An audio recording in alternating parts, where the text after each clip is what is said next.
এইখানেও ঠিক তাই, যদি বন্ধ করাটাই ভালো, কেননা ভাগবত আসরে সৎসঙ্গের আসরেই তিনি বিরাজমান থাকেন। তো নাহং খ্রিস্টানে বৈকুণ্ঠে যদি না কারণ তিনি বলছেন বৈকুণ্ঠে তিনি থাকেন না, তিনি কোনো যোগী ঋষির হৃদয়েও থাকেন না। তাহলে তিনি বলছেন যে মদ ভক্ত গয়ন্তী, যেখানে তার ভক্তরা তার গুণগান গায়, তার কথা আলোচনা করে, সেখানে তিনি নাকি করতে থাকেন।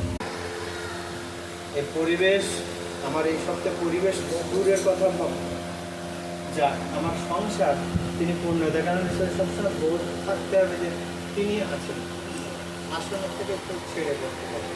মেম্বার ভাবতে হবে, একজন বাড়ির মেম্বার, ওই যেমন বাপ মা পুত্র নাতি নাতি যারা এরকম, যেমন আমার একজন যদি আমার নাতি, আমি বাড়িতে রাত্রিবেলা সকালে কাজে গেলাম, রাত্রিবেলা এসে ঢুকলাম, দেখলাম যে একটা নাতি হয়তো আসেনি, আমার একটা ছেলে আসেনি, কিন্তু আমার আগেই খোঁজ করে যে ও কোথায় গেছে রে, আমার আর বাকি যারা আছে তাদেরকে খোঁজ নেই যে ও কোথায় গেছে।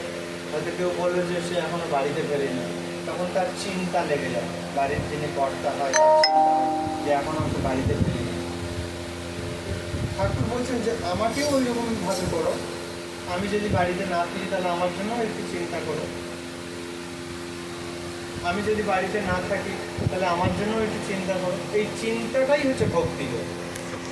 এই যে চিন্তা করা, তার কোথায় তাকে তার জন্য ভাবা, ভাবতে হবে, এই ভাবাটাই হচ্ছে তিনি চাইছেন যে প্রত্যেকটা ঘটে পটে আমার জন্য যেন একটু ভাবে। এই ভাবনাটাই হচ্ছে গিয়ে দৃঢ় করতে বলতে, আর অন্য কিছু চাইছেন না। যে তুমি তিনি বলছেন যে তুমি শুধু একটুখানি ভাবলেই হবে, তোরা আমার জন্য একটু যদি ভাবিস।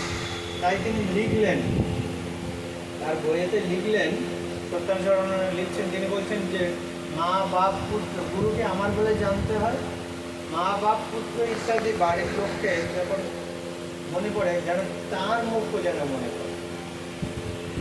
এটা তিনি একদম খোদাই করে দিলেন, লিখে দিলেন যে তার মুখও মনে পড়ে। তাহলে কি